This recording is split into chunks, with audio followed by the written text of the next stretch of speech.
All right, let's dive right into this. Today, we're unpacking the really deep, emotional story behind the beautiful Thai song, We Will Cross Time to Meet. It's one of those songs that just feels epic, like a timeless romance. But what makes it so powerful is that its journey starts in a very, very dark place. And this one question right here is pretty much the key to the whole thing.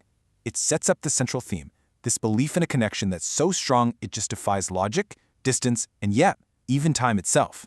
But to really get why this hope is so powerful, we have to start by understanding the overwhelming pain it was born from.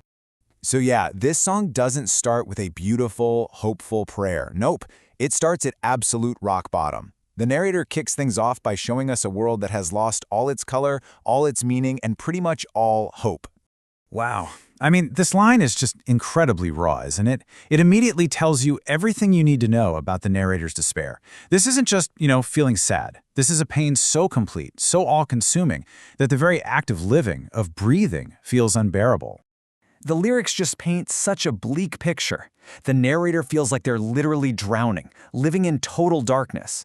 Their heart has been made fragile, wounded by love, and when they look around, there's just nothing, no path left to walk. It's a feeling of complete and utter desolation. But, and this is so important, it's from this absolute lowest point that a huge shift happens. Instead of just giving in, the narrator makes a conscious choice to fight back against all that darkness, not with anger, but with this quiet, really determined faith. And what's so cool is that the song shows us that hope isn't something you just wait for. It's an active process. It starts with just refusing to let go of a dream. Then you turn that dream into a focused prayer, like sending a signal out into the universe. And finally, you fuel that prayer with unwavering faith, a deep-down belief that it's gonna be answered. So this line becomes the narrator's new mantra, a promise they're making to themselves over and over. But who is this person? Who are they so certain they're going to meet? This isn't just hoping for some new love to come along. It's a belief in a very specific, destined one. And this is where the song brings in this timeless, super romantic idea that explains this deep certainty.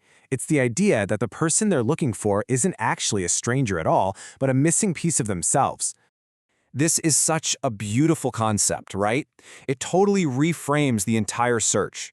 It's not about finding a new partner to complete you. No, it's about reuniting with a part of your own soul that's been missing across lifetimes, a person you already know on the deepest level possible. And then the song asks this question, and it's just so vulnerable, so heartbreaking. It's spoken directly to that other half. It suggests this shared past, a tragic separation that happened a long time ago. The hope is that the recognition won't come from regular memory, but from something way deeper, like a soul-deep instinct that just knows. So, this powerful belief in a soulmate, it all builds up to the song's emotional climax, this vividly imagined moment where they finally meet. It might be a fantasy, a dream, but for the narrator, it's the one thing that's keeping them going.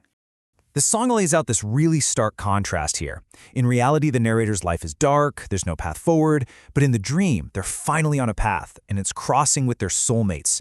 In reality, their heart is wounded, but in the dream, their eyes meet, and that creates this new healing connection. And this, right here, is the ultimate validation. It's not enough to just see this person. The narrator's deepest wish is to hear them confirm the journey, to say, yes, I remember, I crossed time for you too. That's what makes this impossible journey feel shared, and more importantly, real. So, after all that, the pain, the prayer, the dream, what are we left with? What's the final promise that really echoes from this song? Ultimately, this song is really a testament to the power of hope. It's making the case that some connections are just so fundamental they can never really be broken, just, temporarily separated. And it's that belief that can pull someone out of the deepest, darkest places. So you see, it's so much more than just a love story. The song leaves us with these powerful little reminders. It shows us that our lowest moments can actually be the birthplace of our strongest beliefs, that hope requires action, and that sometimes the simple act of believing in something can totally transform our reality, even if nothing on the outside has changed just yet. And in the end, the song kind of turns the question back on us. It takes this grand, epic theme of a timeless soulmate and brings it right into our own lives. It asks us to think about the connections we have that feel just that powerful. So, who would be worth crossing time for you?